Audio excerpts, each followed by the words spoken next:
This video is going to show you how you can form and pour monolithically a landscape wall of any shape or size, curved or radius, which would include your footing, your wall, and your cap. Once the footings are dug, paint the line that represents the outside surface of your wall. Drive stakes every 3 feet.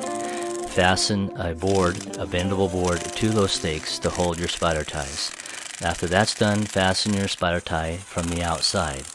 On the inside board, you'll level the spider tie first before attaching it.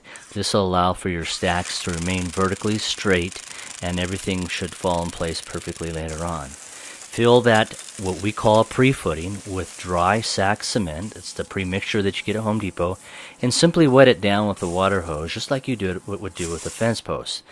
You don't need to wait for it to dry. This creates a stable base for you to immediately start building your spider ties. You'll build the spider tie walls just like you did, as you saw in the other videos, building up 4 feet and adding your rebar as you go. Apply your plywood to either the back side or the front side, depending whether you have a toe or a heel footing. What you see here are temporary little brackets that allow you to hold your plywood up for the depth or the thickness of your footing. They work very much like a starter tie. It allows 2 men to simply put the plywood down, and it holds the plywood up to the elevation necessary. Just like in all other applications, screw the plywood to the spider ties using your alignment tool. Adjust the alignment tool so the screws go into the proper location. As you see, these brackets make it very easy to put the curved plywood up without any effort. Establish the height of your wall, whether it be level or following the contour of your hill. Mark it, and then go ahead and cut everything. The plywood, the spider ties, anything that may be in the way.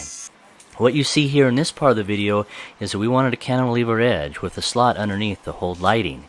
So we went ahead and doubled up or tripled up boards on the outside and put a wider board to create that additional shape. We put a band at the bottom to help strengthen the plywood from the hydraulic pressure that's created during the pour. As you see, if you get the proper mix design, the concrete will actually flow underneath the wall and will not spill out and go up higher. If the job is big enough, the first pour can be much stiffer than the second. So as you can see with the proper mix design, concrete will only flow a certain distance horizontally. In some places we put an exterior form board up for the footing so that the concrete wouldn't go any farther. In all cases, you'll want to consolidate the concrete using a vibrator or tapping the exterior.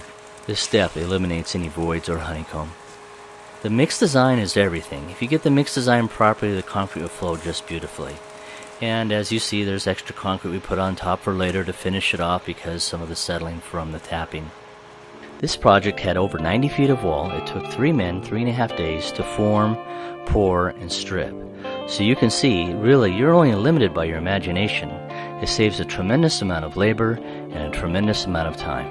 As you see by these pictures, you'll have a radiused, beautiful contour wall that your customers will love for years to come.